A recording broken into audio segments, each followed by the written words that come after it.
مبادرة جديدة لجميع المواطنين رجال ونساء موظف عاطل متقاعد.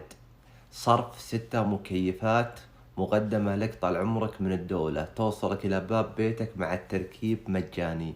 عشان تعرف أنت مستفيد من المبادرة أو لا، أبشرح لكم الآن الطريقة.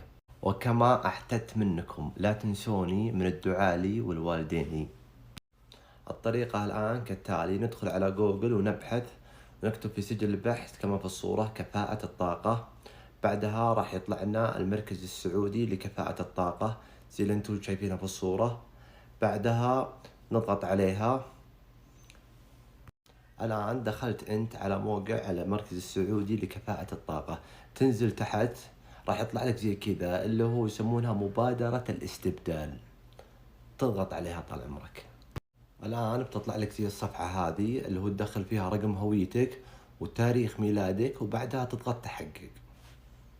طبعا أنا دخلت رقم هويتي ودخلت تاريخ ميلادي وبعدها طلع لي زي ما انتم شايفين أنت مؤهل. طيب الآن أنا مؤهل، إيش المطلوب مني على أساس إني أوصل للمكيفات هذه طال عمرك؟ أبى أشرح لك الآن. الموضوع سهل زي ما قلت لكم. شفت المتاجر هذه اللي موجودة بالصورة وأغلبها مشهور، من ضمنها إكسترا، البسام، المنيع، وأتوقع أنها مغطية بنسبة 90% في المملكة.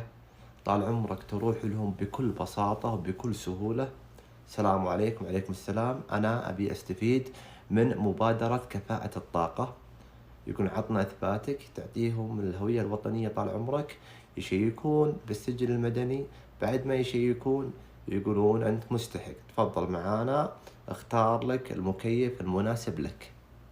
أشياء لازم أنكم تعرفونها: أول شيء التوصيل والتركيب راح يكون مجاني من ضمن المبادرة. ثاني حاجة لازم انك تعرف ان المكيف اللي مدعوم لك من الدولة ماكسيموم سعره 1000 ريال، فلو كان المكيف اللي اخترته سعره فوق 1000 ريال، مثال مكيف سعره 1200 ريال، راح تدفع الفرق اللي هو 200 ريال فقط.